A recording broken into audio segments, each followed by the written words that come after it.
পথে এগোতে এগোতে আমরা কোথাও থেমে যাই। আমরা জানি না কেন। আমরা চেষ্টা করি যেন আমরা সামনে এগোতে পারি, কিন্তু এরকম হয় না।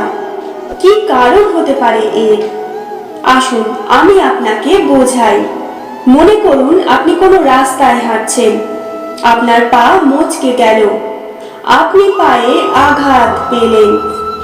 এখন এই আঘাত যদি আপনাকে পথ চলতে বাধা দেয়, তখন আপনি থেমে যান।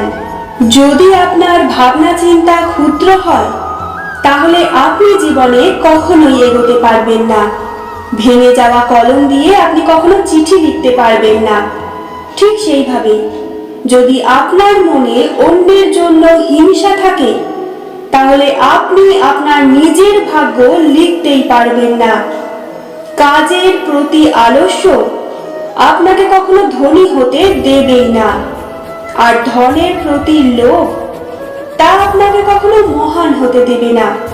ছোট একটা কথা, কিন্তু এ হলো অত্যন্ত গুরুত্বপূর্ণ। ভাবনা চিন্তা অবশ্যই করুন, আর বোঝার চেষ্টা করুন সেটা যা আপনি বুঝতে চান।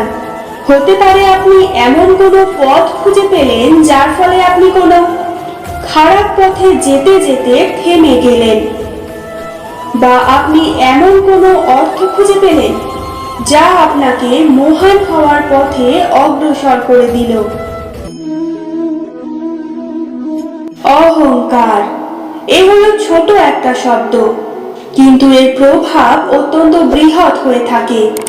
আর সব থেকে বড় সমস্যা হলো মানুষ আজ অব্দি বুঝতেই পারেনি যে এই অহংকারের বাস্তব রূপ কিরকম।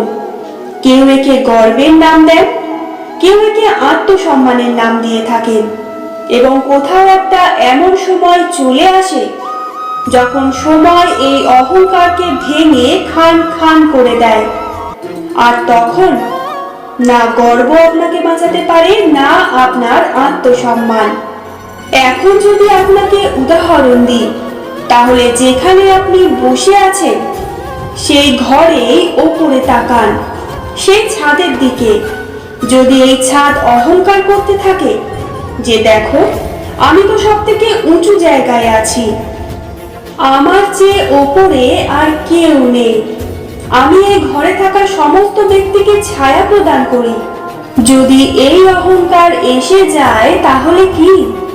একবার ভেবে দেখুন, যদি পরের দিন তার উপর আরো একটা তলা বানিয়ে দেওয়া হয় তাহলে কি? এই ছাদ যার নিজের উঁচু হওয়ার অহংকার ছিল, যে সব থেকে ওপরে ছিল, সে এবার পায়ের তলায় চলে এসেছে। এটাই হয়ে থাকে। মনে কখনোই অহংকার পোষণ করবেন না।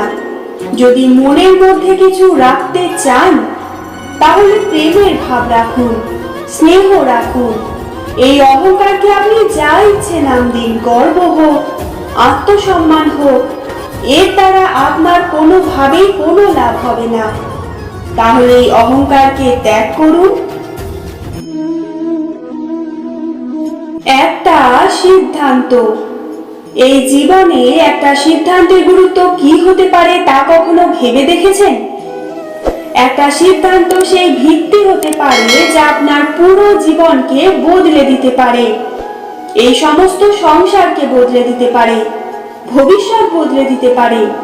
এই সিদ্ধান্ত যে কোন রাস্তা চয়ন করতে হবে, সেই সিদ্ধান্ত যে কখন সামনে এগোতে হবে আর কখন থেমে যেতে হবে, সেই সিদ্ধান্ত যে কখন যুদ্ধ করতে হবে আর কখন নিজেকে পিছু পা হতে হবে। এই সিদ্ধান্ত হলো খুব গুরুত্বপূর্ণ। আর আপনি তো এই সংসারে একা নন, তাই আপনার একটা সিদ্ধান্ত শুধু আপনার জন্যই নয়, সমস্ত সংসারের জন্য গুরুত্বপূর্ণ হতে পারে। এবার এই সিদ্ধান্ত আপনারই হবে। ভাবনা চিন্তা করে নেবেন, সাফল্য পাবেন। ভবিষ্যৎ। সংসারে এমন কোন ব্যক্তি আছেন যিনি নিজের ভবিষ্যতের বিষয়ে ভাবেন না? যে কেউ ভাবে আমার ভবিষ্যৎ কিছু এরকম হবে, আমি ভবিষ্যতে এরকম কিছু একটা করব, এই সুবিধা থাকবে, এই আনন্দ পাবো, ইত্যাদি ইত্যাদি।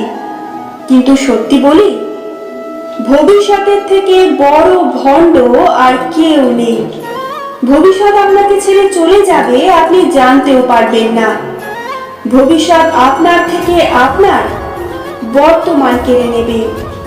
অনেক সময় আমরা ভবিষ্যতের বিষয়ে ভাবতে থাকি, দুশ্চিন্তা করতে থাকি, ভবিষ্যৎ দিয়ে নিজেকে এতটা ঘিরে ফেলি যে বর্তমান কি তা ভুলেই যাই, তার বোধই আমাদের থাকে না। ভাবুন, ভবিষ্যৎ কি? ভবিষ্যৎ হলো সেটাই যা এখনো পর্যন্ত ঘটেনি। বর্তমান হলো সেটা যা এখন ঘটছে।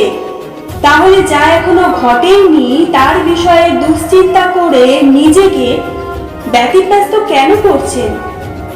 এই বর্তমান, এটাই হলো গুরুত্বপূর্ণ।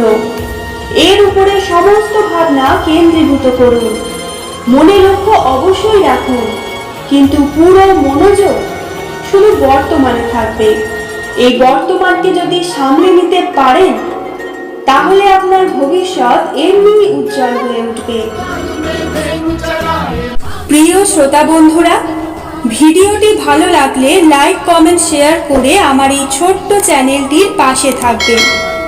আর ভবিষ্যতে এরকম ভালো ভালো ভিডিও পাওয়ার জন্য অবশ্যই চ্যানেলটি সাবস্ক্রাইব করে দেবেন। জয় শ্রীকৃষ্ণ। রাধা রাধা।